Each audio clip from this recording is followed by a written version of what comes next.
This episode is proudly supported by OpenTable. Nearly 1/3 of diners are booking same day. So they're making those decisions on the spot. And 10% are making their bookings within just a few hours. And so it's why it's so important to have booking software like OpenTable, which allows your diners to discover you. And so when restaurants are on platforms like OpenTable, they're much more likely to be discovered. We help diners to connect to restaurants. Ultimately, having technology, using technology, helps you to reattach to those diners. Experience the power of OpenTable. For an exclusive offer, visit restaurant.opentable.com.au/DITW. The hardest thing about the kitchen would be not creating menus, not creating dishes or anything like that, is actually the management of staff. That was probably the hardest for me, is to actually understand how to lead a team properly, how to manage the team properly, and how to get the best out of them. This is the Deep in the Weeds podcast. I'm Anthony Huckstep. Taking a modern interpretation of a cuisine has its dangers, but it can also allow creativity to flourish and let new ingredients shine in a different context. Kristian Vale is the head chef of China Lane in Sydney. Kristian, how are you? I'm not too bad. How are you? Good. It's good to get you on the show. You've got a neat little restaurant tucked away in a laneway in Sydney. How are things trading at the moment? Yeah, look, it's really steady at the moment. We had our ups and downs as most people did in the city. I would say, but towards the middle of last year, we really started to see a change in the city, which is good. So a lot more businesses and people are back now. So it's pretty much almost back to normal, which is it's great. Is the restaurant offering a little bit different to sort of 3 years ago, before the pandemic, that sort of the upheaval for everyone? Is it a similar model and offering? I would say the model is very similar, but the actual menu itself, I've kind of what's the word? I've made it a little bit smaller, so that there's obviously the signature dishes that we offer, but then we have a certain part of the menu that allows for quite a bit of creativity. Before the pandemic, we had quite an extensive menu. I think it was like almost 40 items on the menu, but now there's around 32 to 33, I believe. And that's obviously just for efficiency and consistency. Tell us a little bit about the offering there. It's China Lane and a sibling sister to China Doll down at Woolloomooloo. Are there big differences between the venues? And tell us what you are doing at China Lane.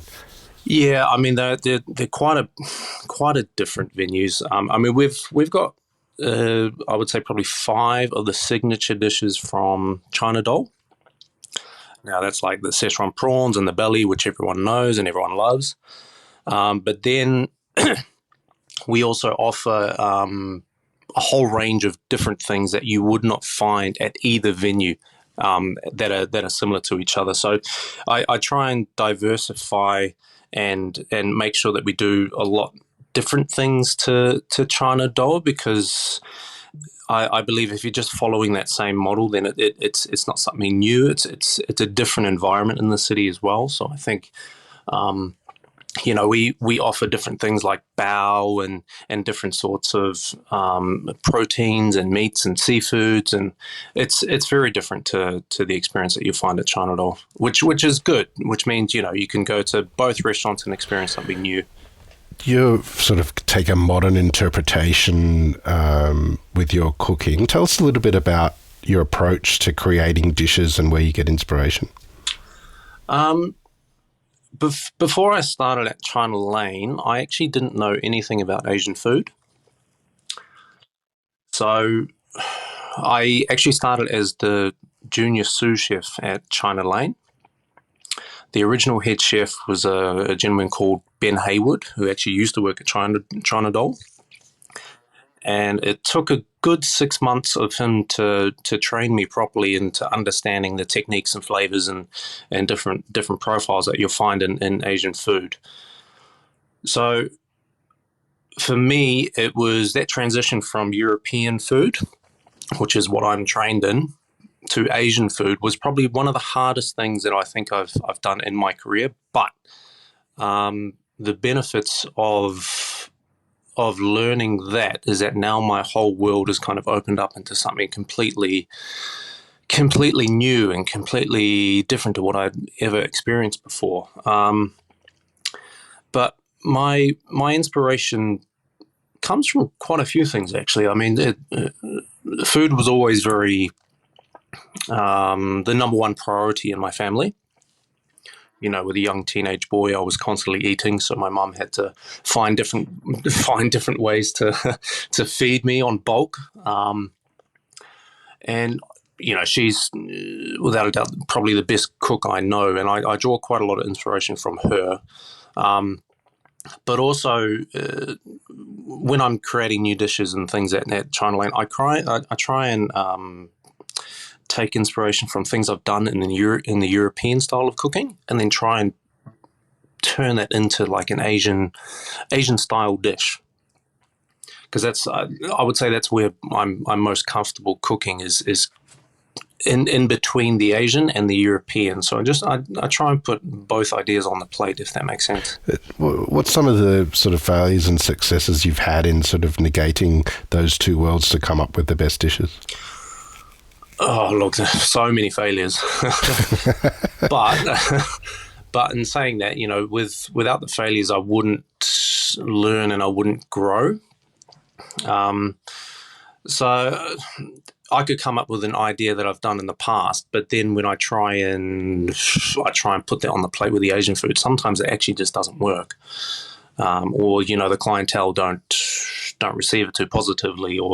But I mean that also is quite good for me because it allows me to take in that feedback and adapt and change. I wouldn't say that there's only one singular failure that, you know, is memorable, but there are multiple ones which have kind of pushed me in the direction that I'm currently going. I want to explore sort of your food in greater detail and what you're doing at China Lane in a little while, but you mentioned sort of food briefly when you were young. Take us back to when you were young. What sort of role did it play for you growing up? Oh, I mean, look, as I said, growing up, my whole family was very, very obsessed with food. From a very young age, my mother, every, you know, Saturday, Sunday, or even the nighttime, she would be constantly baking, cooking, making everything from scratch. She's got recipes from her grandmother, from her great-grandmother, which she still uses today, which is, you know, kind of handed down generation to generation. So, you know, my Saturdays and Sundays were predominantly filled with helping her out in the kitchen. So, you know, she'd be making pastry from scratch, she'd be making pies, she'd be baking cakes, she'd be making scones, she'd be anything and everything. So I would say I had a very early introduction to food and essentially making things from scratch, which, you know, I would say it still benefits me from today, because I take that sort of concept and I kind of run with that, and I think it's the only way to progress is if you look what you've done in the past and then you try and, you know, change or adapt things from there, and then you kind of get quite creative with that. So I think if I didn't have that in my life, I wouldn't currently be on the path that I am. Are there any sort of dishes or feasts that you remember from when you were young that you made with your mum as you sort of got interested in food? The best thing and the first thing that always comes to mind is cheese scones. So I know it's a very basic recipe, but it's a very rustic recipe, but that was probably the first thing I ever learned how to bake or how to make from scratch. That and actually short crust pastry, because so, and I probably would have been maybe 6, 7, when I started to actually learn how to do these things. And she still makes these recipes to this day. So I was back in New Zealand 2 weeks ago, and she knows the first thing I always request is scones. So, I walk in the door and I smell the oven, and there's scones already made for me. So like it's. So it's just something that's quite special to me. It's a very basic, simple recipe, but yeah, it's got something dear to my heart. Tell us about the sort of first steps into a career in hospitality. Where did it begin, and what was it like? So my first introduction to the food world wasn't actually in a restaurant. It was actually in a butcher or in a butchery. So in New Zealand, we have a chain called the Mad Butcher. And for those fellow Kiwis that know, the Mad Butcher is... I wouldn't say it's like a high-end, high-grade butchery, but it's just your standard butchery that offers great value for price, good quantities. But I learned a lot about unique people and different people. I don't know if anyone's ever, or if you've had too many things to do with old school butchers, but they can be quite intense people. And being a 14, 15-year-old boy, going through puberty and experiencing my own different changes, seeing that whole world was quite interesting. I'd never experienced anything like that before, but it was a good life lesson. I mean, it would be the type of thing where I would, work 8 hours a day and I'd just be cleaning like rotten bins of meat. Cleaning up after the butchers, hearing all their butchery stories and their life stories. Some I can't repeat on air. Actually, most of them I can't repeat on air because they're very, very interesting stories. But I would say just that process of, taking a whole animal and cutting it down to see the different sort of fillets and different sort of cuts of meat, that would be probably my first introduction to the actual food world. And I found that very, very interesting. I'd never seen anything like that before, especially, a whole dead cow on a table being butchered. So what led to a move into being a chef? A lot of it would be my home life. Would be because I was obviously constantly surrounded by food and cooking from a young age. It kind of just pushed me towards it. Also, my family always was talking about chefs and restaurants and food. So I think subconsciously I kind of always had that mentality that I've got to do something with food. Originally, I wanted to, while I was still in high school, wanted to study nutrition. And I was talking to a couple of the teachers at the school that I went to, and they said, nutrition's amazing, it's a good course, but I wasn't set on the idea. I didn't fully see that my career was, I couldn't see myself in 30 years still being in nutrition, if that made sense. But I would say I had a good conversation with my mum one day, and she said, I understand that you're interested in nutrition, but do you see yourself going anywhere with it? And I was like, not really. It's only like a 2 or 3 year thing. I think I might get a little bit bored.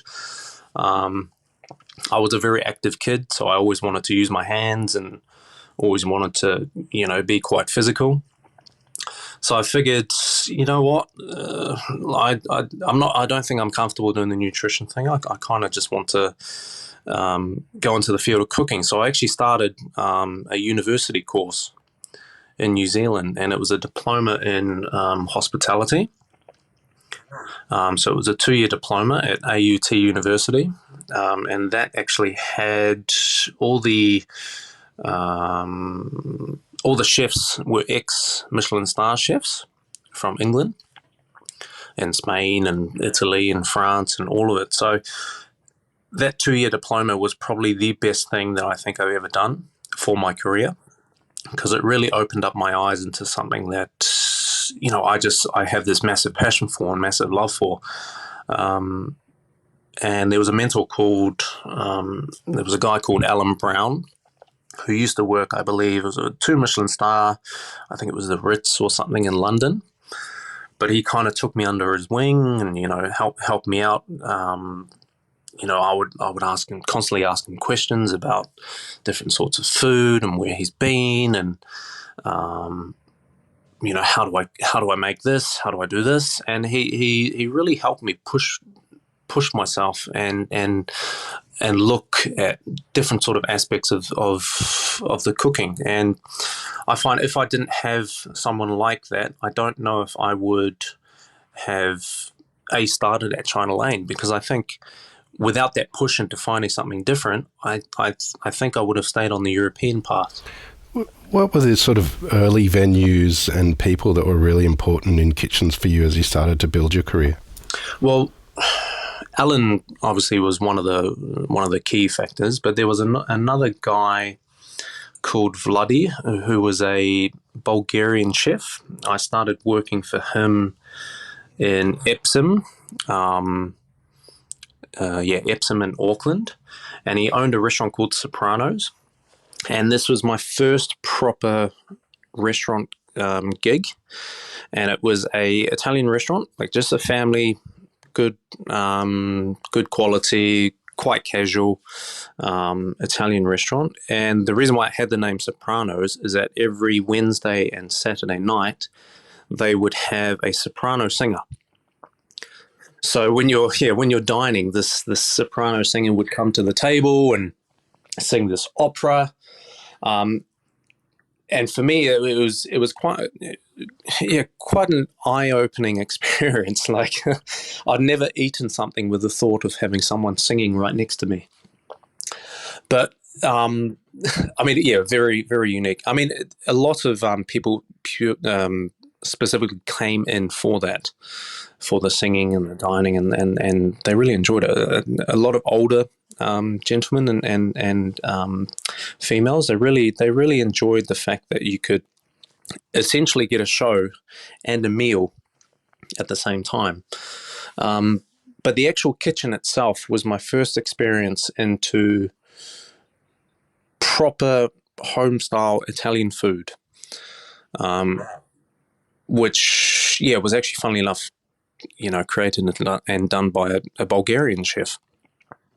Which, obviously all these different cultures kind of merged into one. So and he really taught me the basics of Italian food. All the pastas, the breads, the salads, the dining style, and that definitely inspired me to continue on the European side of cooking. So I'd say definitely those two guys were the most inspiration that actually got me started in the food industry. Tell us about the move to Australia, and what was it like for you compared to what you were used to? Very different. New Zealand, growing up in Auckland, can be quite a small place. As in, I'll know someone who knows someone who knows someone who eventually it all comes around. So I think I just I wanted to experience something new. I wanted to experience a bigger city, learn different styles and different techniques and different sorts of food. The one thing I did find back in Auckland when I was there, which was probably about 10, almost 12 years ago, we didn't have the same diversity as in restaurant-wise as what it currently is now. When I moved to Sydney, you could go to Chinatown, have an amazing meal. You could go to Newtown, have different sort of things. You could go to the city. You had so many different restaurants located in that one centralized place. Whereas in Auckland, it was kind of just starting to get there, if that made sense, where it was already established in Sydney. So I found it very daunting, very scary, because I did it by myself. I was with my ex-partner at the time. She moved over a month after I did. So I was here for about a month to a month and a half by myself, and I don't know how many people have done that, but it's probably one of the most scariest things I've done. But it's definitely built a lot of character in myself. But I'm very happy that I did make that move, because if I didn't, I wouldn't be in the position I currently am now with the experience and knowledge that I currently have. What were sort of the key venues for you as you sort of started to find your feet in Sydney? Well, actually, funnily enough, my first experience of proper Asian or modern Asian food was actually China doll.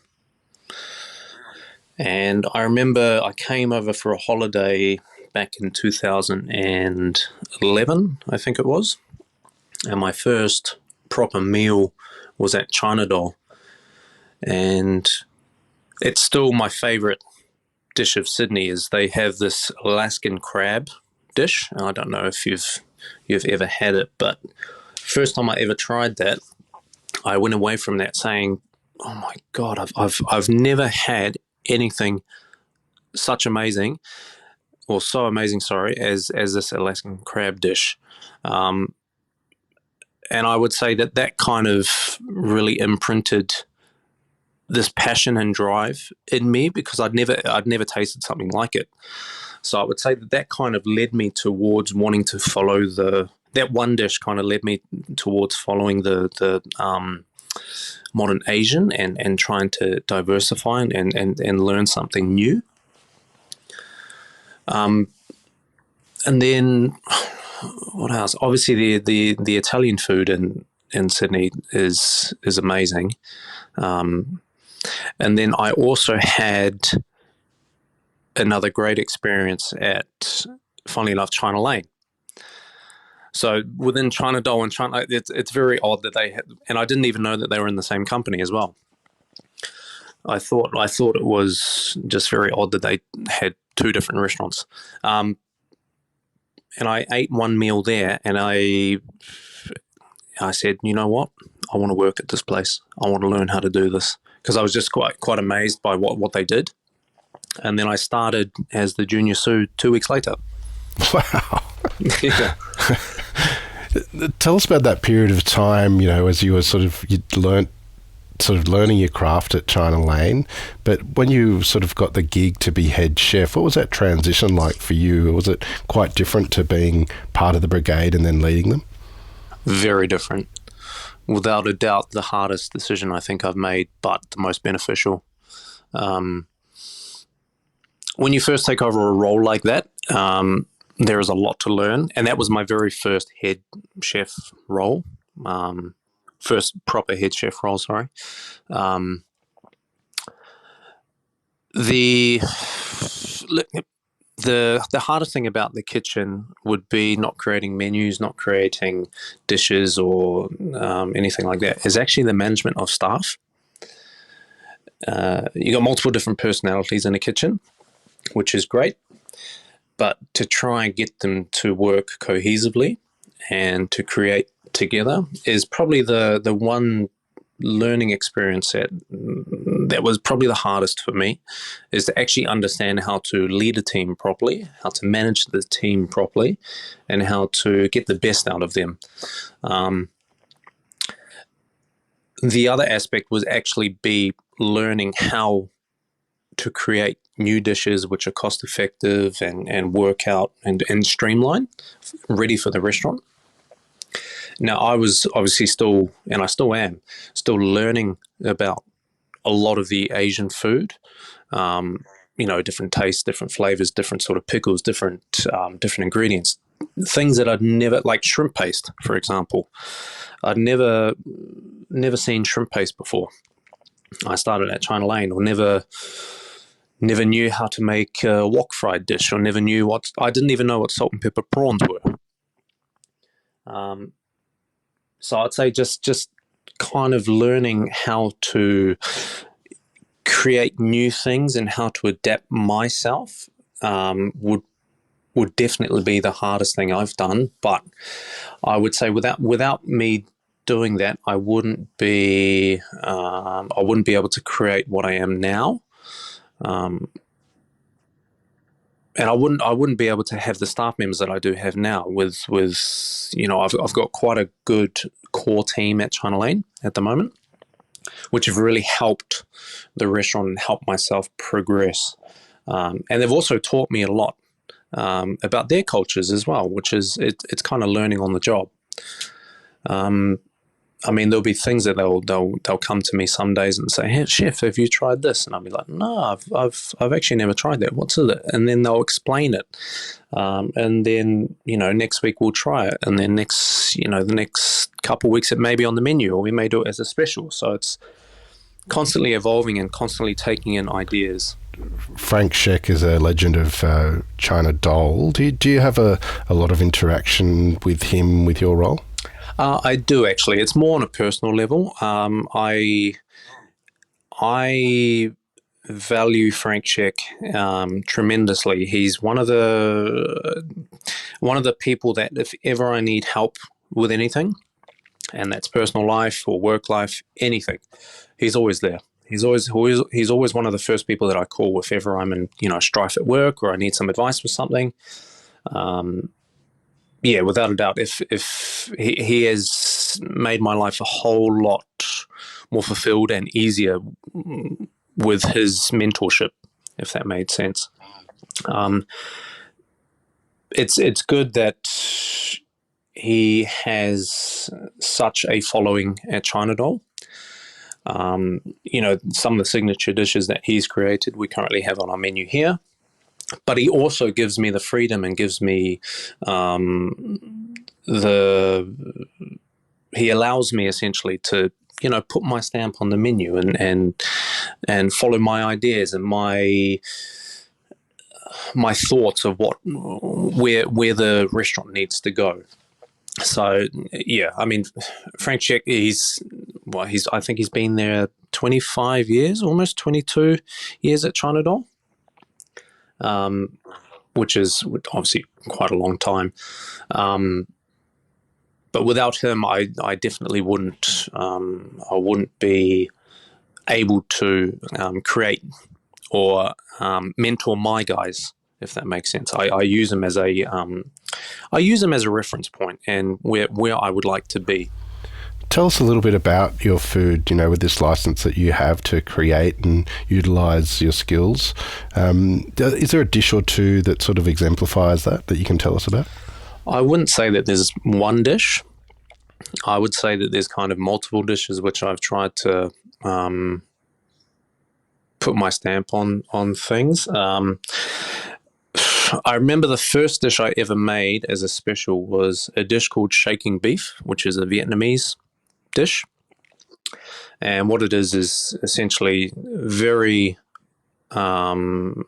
intensely wok fried beef with like a black pepper fish sauce style dressing, lots of watercress and onion.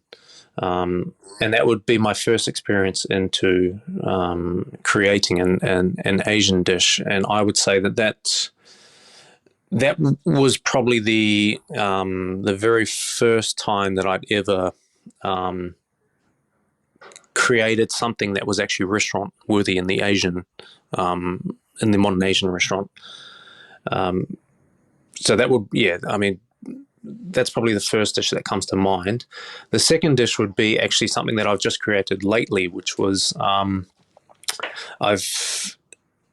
don't know if you've ever heard of cat's noodles. So cat's noodles is a Chinese style of noodle, but it actually looks like an ottokete. And I've just created a dish on as a special about a month ago actually, which I find it's kind of fusing the two together of the Italian style of food or the European style of food mixed with the Asian influences and techniques.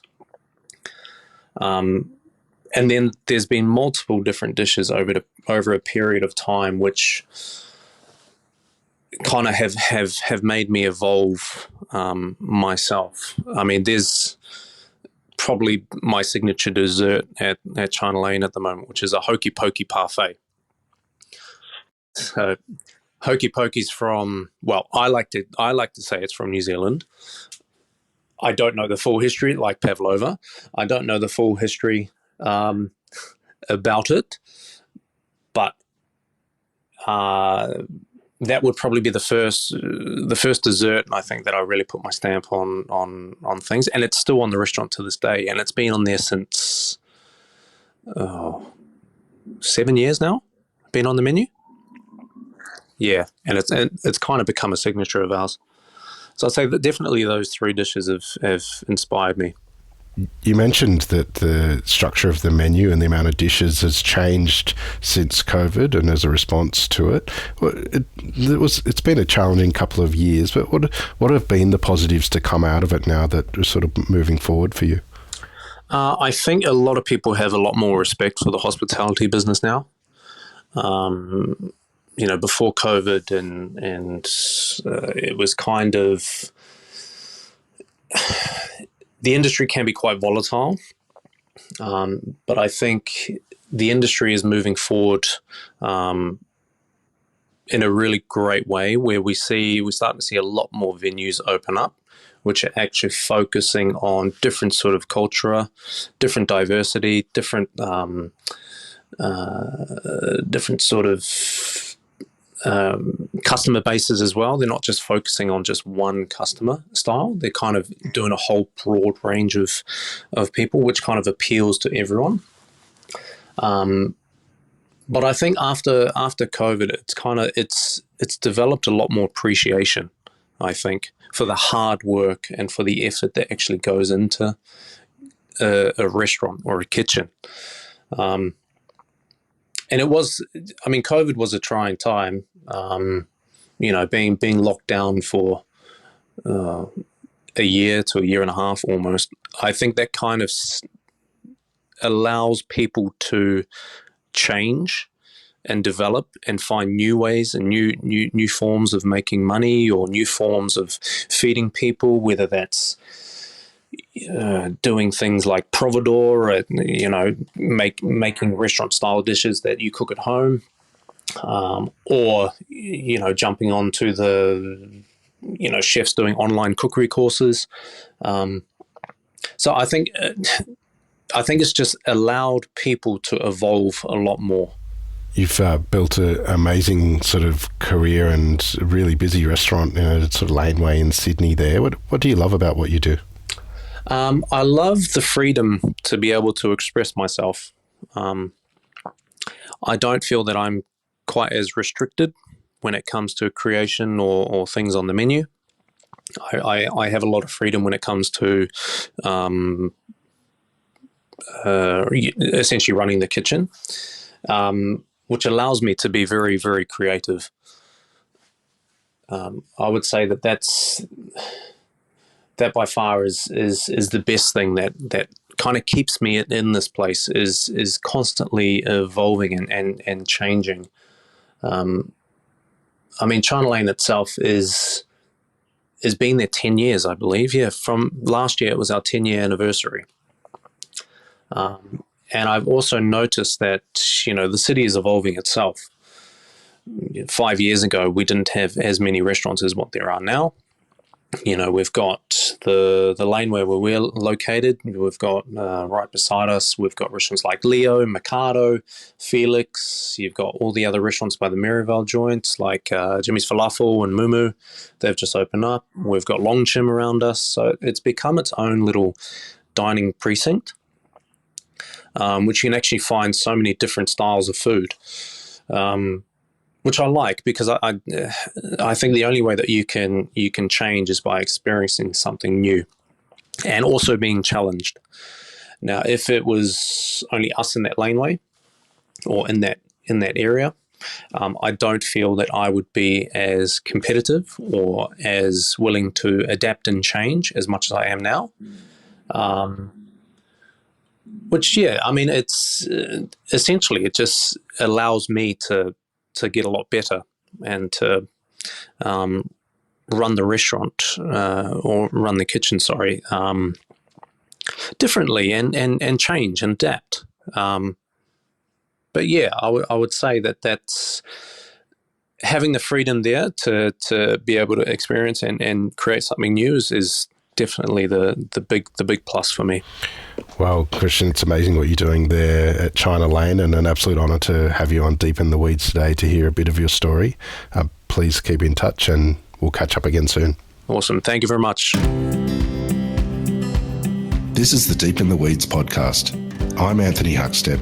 Stay tuned as we take a deep dive into the lives of the incredible people who ply their trade in the food and hospitality sector. Special thanks to executive producer Rob Locke for making this all happen. Follow us on Instagram at Deep in the Weeds Podcast, or email us at podcast@deepintheweeds.com.au. Stay safe and be well.